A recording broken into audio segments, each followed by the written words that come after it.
The FAMU Rattlers are your 2023 SWAC champions, and I have 3 MVPs from the SWAC Championship game. Oh, yeah, it's Locked On HBCU. Play my music. You are Locked On HBCU, your daily podcast covering HBCU sports. Part of the Locked On Podcast Network, your team every day.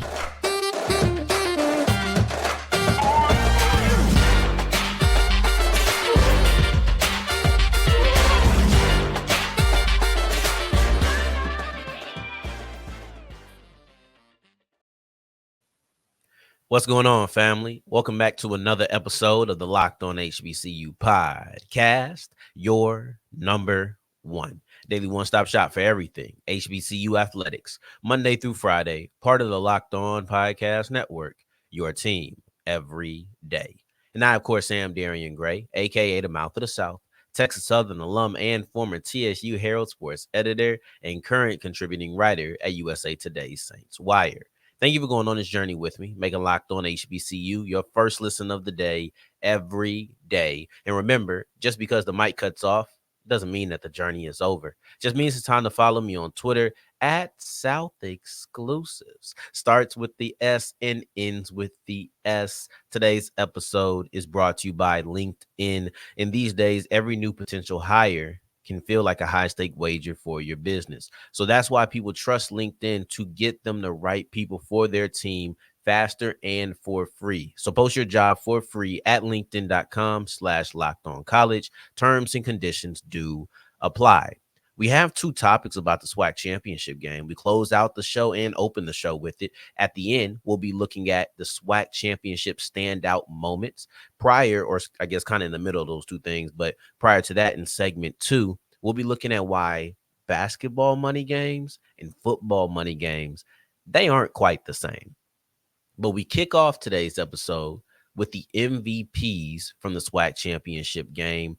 And shout out to FAMU. They're your 2023 SWAC champions. They did something that my Texas Southern Tigers haven't been able to do for a long time. And if you can read the shirt, that is beat PV. We haven't been able to do that. I appreciate y'all rolling with me because I'm a little bit under the weather right now. My throat hurts a little bit. My vocal cords ain't all the way there. So I'm trying to conserve my voice. So I appreciate y'all for tuning in. And I wanted to bring you guys the best show that I could under these conditions, right? I mean, I done performed through worst.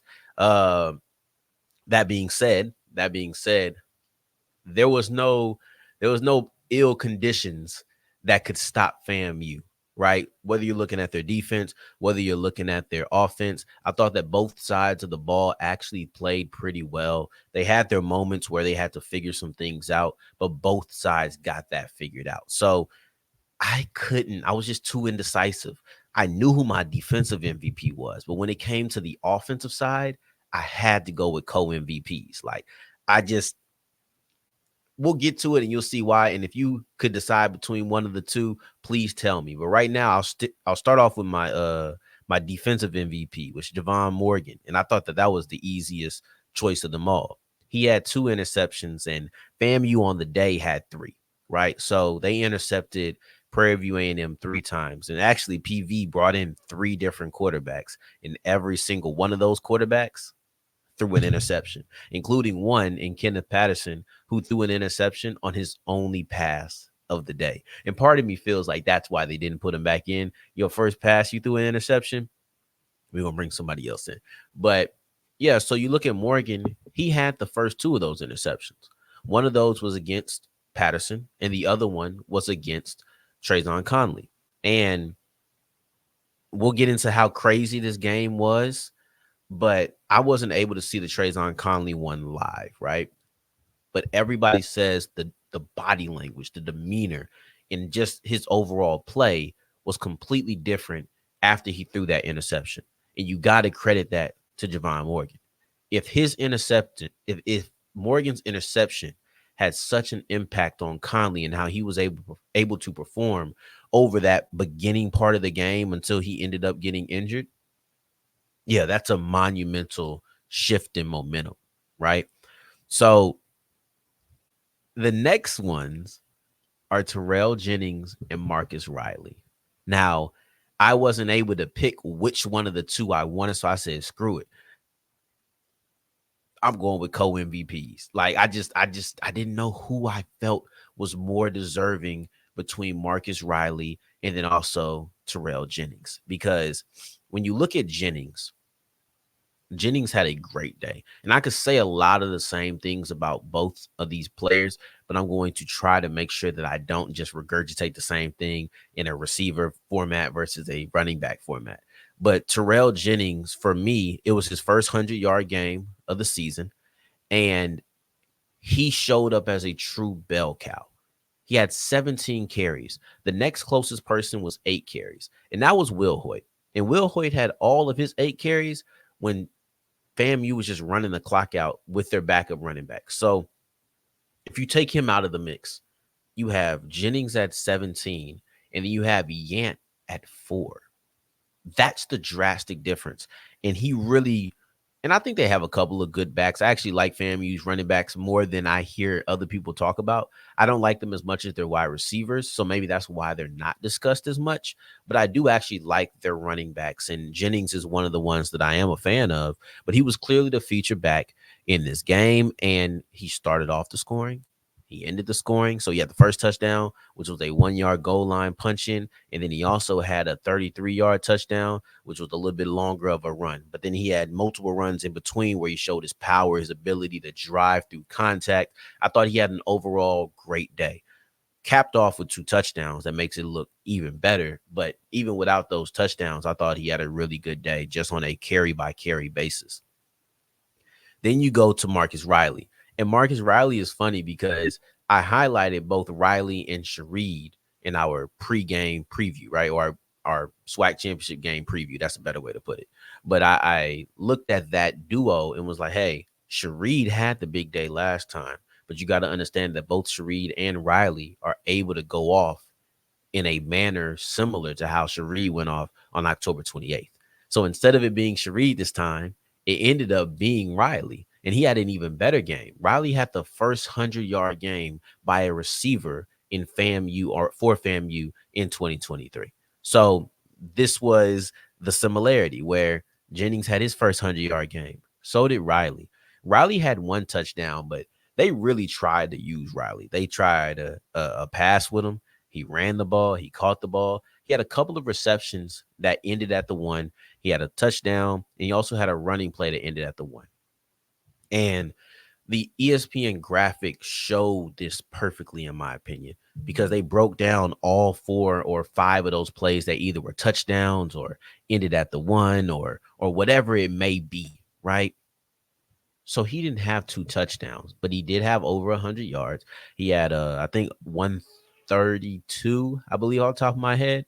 So he had over 100 receiving yards. He had himself 1 touchdown, and then he also set up a couple of other big plays. So Marcus Riley, everything he did wasn't going to show up on the stat sheet. But that's why he's another one of my MVP candidates. You know, it's like my guy J. Cole said, why would I choose between this one and that one when I know that I could have both? And that's how I'm rocking when it comes to Terrell Jennings, and I'm looking at Marcus Riley, co-offensive MVPs, and then I have Javan Morgan on the defensive side. So as we keep pushing, we'll get back to the SWAC Championship game a little bit later, but we're about to look at why money games in basketball are a little bit different than money games in football as we continue with Locked On HBCU. Today's episode is brought to you by LinkedIn, and LinkedIn is the #1 place for all of my small business owners. Now, if you're looking at filling a position, LinkedIn is the space that you're supposed to be in, right? And if you're not on LinkedIn, you're failing your company. It's easy. Type in linkedin.com/lockedoncollege. You can use the purple hashtag hiring frame. And from there, you're able to reach out to the over 800 million people that are on LinkedIn, right? So LinkedIn allows you to see a person's character, allows you to see their resume. And when I say character, I mean things as in just personality traits, just things that could make your team either break or elevate to the next level, because those things are just as important as the qualifications, especially in small businesses that come around a little bit more like a family aspect, right? So go to linkedin.com/lockedoncollege. That is linkedin.com/lockedoncollege. As we continue rolling on today's episode of Locked on HBCU, I appreciate you for making this your first listen of the day every day. And don't forget that Locked on Sports Today has the first ever 24/7 podcast stream. So that means no matter if it's 4 in the morning or 4 in the afternoon, you are able to check out a podcast right now. Literally, as soon as I stop talking, you can go check one out. It's on right now. But I appreciate y'all rocking with me, y'all. I'm getting through it, but it's getting me, man. It's getting me. I'm not gonna lie to y'all. But basketball money games are different than football money games. And this conversation kind of sparks up because Norfolk State knocked off Virginia Commonwealth. And there was a tweet that went out by somebody. I really don't know who it is, right? And I even heard that the guy might have automated tweets, right? Or like a template or something. And basically the tweet was how embarrassing it was to get upset by a team that you paid to come play you. And that team that paid, the team that had the money was Virginia Commonwealth. And they paid Norfolk State to come play this game. Okay. Some Norfolk State people took a little bit of an issue when it came to that tweet, basically saying this isn't an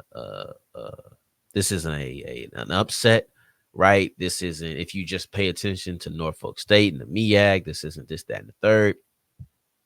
My personal opinion on that is if a team pays you to come play them, they're supposed to beat you. And if they don't, it's an upset. Obviously, this ain't WWE. The script isn't written, right? So just because they pay you to come play, it don't mean that you can't beat them. It's not like, hey, if you beat them, you get a smack on the wrist. You're not supposed to do that. But it's just more so they expect to beat you. Like, and it's not the regular. We know the difference. I'm paying you to come play. For many teams, they view that as a warm-up, as a tune-up. So when you do win that game, to me, it's an upset because you're not really given a chance in those situations a lot of times. And there's nothing wrong with being a team that pull off an upset. There's nothing wrong with that. I don't find that as an insult. I don't look at that as being belittled. I don't look at that as being viewed as lesser competition. I just look at it as for what it is. A team paid me to come play, expecting to beat me. I beat them. It's an upset, right? So that's my way of looking at it ever so simply. But obviously, that's not the end of the segment. We're going to keep pushing. Basketball money games are just different to me because first off, I had to look up where Virginia Commonwealth was as far as conference. And they're in the Atlantic 10. I'm like, bro, what is that? And they're in a conference with Richmond. So I can only assume that if they had a football team, which they don't, they would be in a CAA with Richmond, or at least in some other FCS competition. They wouldn't even be able to offer a money game to an HBCU. They wouldn't, right? That's one way that they're different. But then the other way is you see teams that you pay or pay you to come play them. I feel like those losses happen more regularly in basketball than they do football. I feel like money games in football, if you win, it's like, bro, what? Like you're just mind blown. Of course, you always feel like, oh, you can compete X, Y, and Z. But at the same time, I just feel like money games in football, they just don't go well. They're ugly. Money games in basketball can be closer competition. I also just feel like the parity is a little bit different in basketball than it is football. And this comes with an March Madness topic or debate or whatever you want to call it, just a hot take that I have. I don't care what you want to call it. I think that if HBCUs were given 10 seeds and 11 seeds, you would see much more success. I think that HBCUs being a 64, right? Like we're looking at a 64 team tournament, and sometimes you're the 16 seed. That means you're probably between 60 and 64. You know, maybe even lower if you're talking about the play-in segments, right? So you have to look at it from that point of view just as much as them losing, because I think context is important. So when you're looking at, oh, HBCUs getting bounced in the first round, well, yeah, because they're losing to arguably the top 4 teams in the country, right? The best team does not always win March Madness. They don't, because it's just crazy sometimes. It just doesn't happen.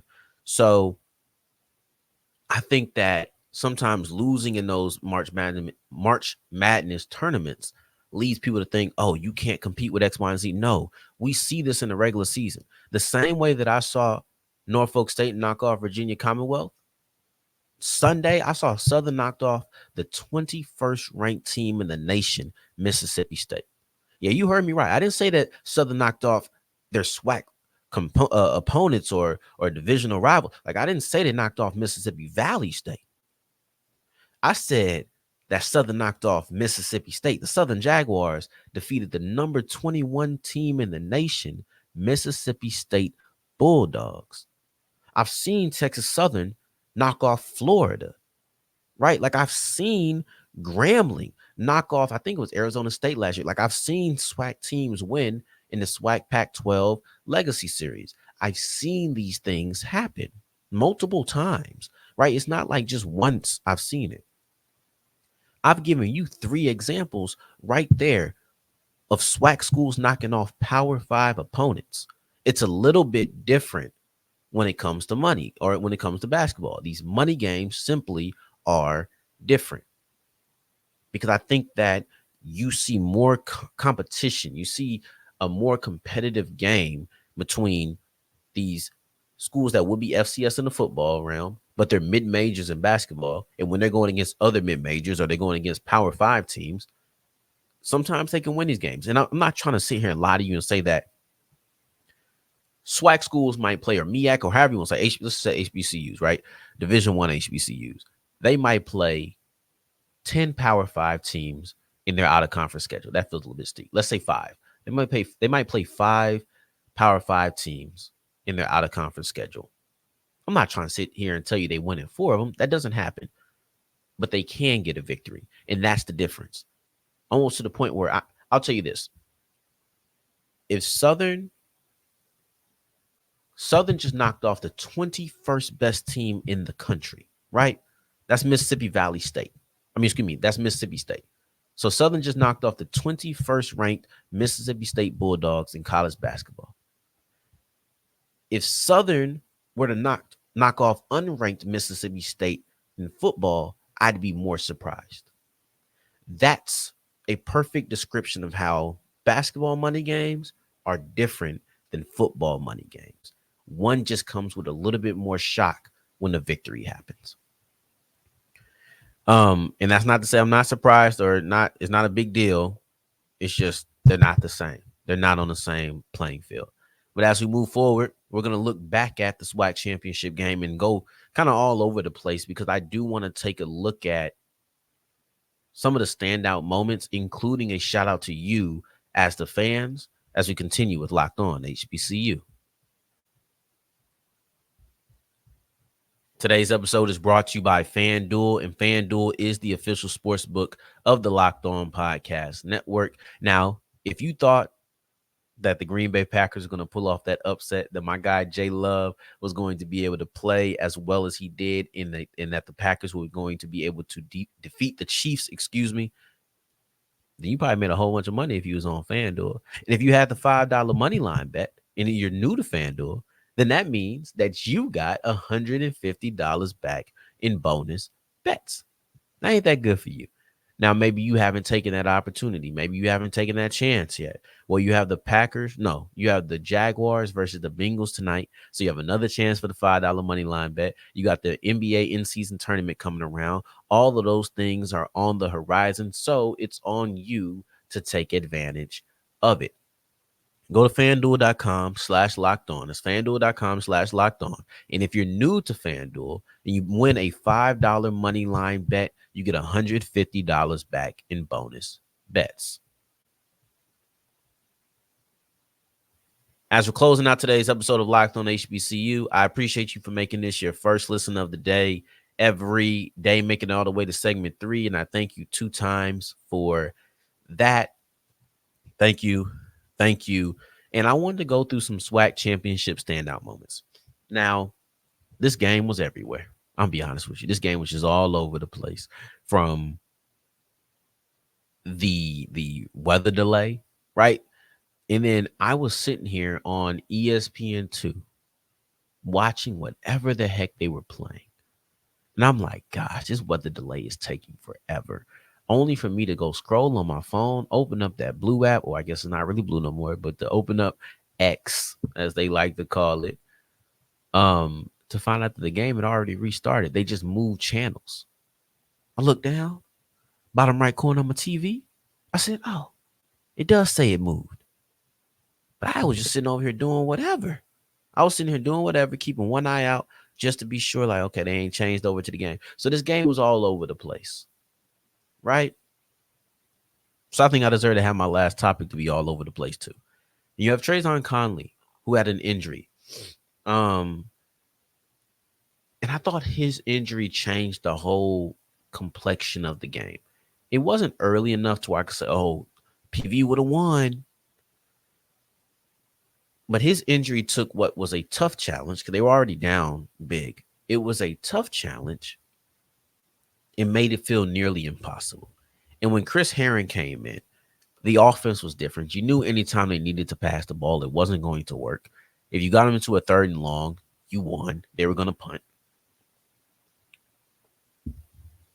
Right? Like, things were just completely and drastically different. I did think that Herron brought a little bit of energy to the point where FAMU was struggling to corral him. When he came into the game and he was running all around from a quarterback position, so he would drop back, look, and he would take off. So it wasn't even quarterback draws. It wasn't anything like that. It was just a quarterback running. You could tell that FAMU wasn't all the way there. But when FAMU did have a 3rd and long, or forced them into a 3rd and long, it was done for. Anytime they won 1st down, it was done for, right? So that was one thing I thought completely changed the complexion of the game. Then the next thing I wanted to look at was FAMU's last drive. And I loved FAMU's last drive because they got the ball with 8:53 left on the clock. So basically 9 minutes, and they never gave the ball back. Despite having the ball with 9 minutes left, they then dripped every single second off of the clock. They got the ball with 8:53 and ended it with kneel downs to close out the game. And it's not as if they needed to bleed the clock. It was 35-14. That was the final score. And I think it's funny. My friend's stepdad over the weekend actually asked me, it was Friday night. He asked me, he said, what you think about this PV FAMU game? I think it's going to be, I told him, I think it's going to be about a 20-point win. Ended up being 21. That's one of my best times being right. But yeah, like I thought it was going to be a little closer than last time. And it was just slightly closer. Instead of 45-17, it was 35-14. So PV scored an extra touchdown. And that last touchdown was without Trajan Conley. And it was Ahmad Antoine, who ended up having a good day, or a big play, excuse me. So you had, where was I going with that? I'm trying to think. But the game was already over, right? So it was 35-14. And from there, I'm looking like you could give the ball back, but you didn't. And that was impressive. Not every team has the ability to drip 9 minutes off the clock and never get the ball back. Not every team has that ability, you know? And I understand that Will Hoyt was at running back, and he probably won't be the running back. So I don't know if it's translatable, like, or transferable. Like, I don't know. But I do know that I was impressed by them never giving the ball back and having a long drive that ran off 9 minutes. They had a 5-minute drive earlier in the game. That was their longest drive up to that point, and that was a good drive. But this is just another kind of sign of FAMU's ability to run the ball. I thought that Terrell Jennings showed that well when he was actually running the ball in times that, quote unquote, mattered, right? When the game was still in the balance. But then Will Hoyt did it when they could just drip off the clock and say, we're not even going to give PV another chance to touch the ball. And then the last thing that I wanted to highlight was a standout moment to me was seeing all the fans out there. Despite the weather delays, the time that it took, I don't know when this game ended. I think this game must have took at least 4 hours from when it was supposed to come on. Like, it was supposed to come on at 3 o'clock. I want to say this game didn't end until 7:30, right? Like, that's an hour longer than a little over an hour longer than most games are going to be. This was this was tough. This was tough. And shout out to everybody who stayed out there in the rain with their ponchos and all of that, because that's not something to take lightly. I seen people poking at the attendance numbers. I personally could care less about attendance numbers. I don't think I've ever talked about attendance numbers on here. That's not something that moves me in the slightest. But when I saw the people who were out there, oh, I have talked about attendance numbers when it came to Eddie George. But take that out the equation, because that was about a much larger point, right? But just overall attendance, I don't really move me. Don't really move me. So, oh, they had 14,000 as opposed to however many, right? I could care less, dude. I could care less. But to every one of those 14,000 that was there and stayed through all of the bad weather, stayed through those delays, 4.5 hours is a long time to be at a football game. Shout out to all those PV fans. And I know you'll never hear me say this again, so listen close when I say it right now. Shout out to all those PV fans who drove out there, endured the weather. When the game wasn't going your way, you didn't leave. And you were able to see what was a pretty good game at moments. So shout out to them. Shout out to y'all. Shout out to FAMU for knocking off the Rattlers, or for knocking off the Panthers. And now we'll see the Rattlers in Atlanta against the Howard Bison. And we'll really start doing our preview for that in next week. But on tomorrow's episode, we'll be looking at a little bit of transfer portal news, because a lot of prominent players entered the transfer portal. So we'll talk about that on tomorrow's episode. In the meantime, in between time, until the next time that we hear each other, family, take care, stay blessed. Peace.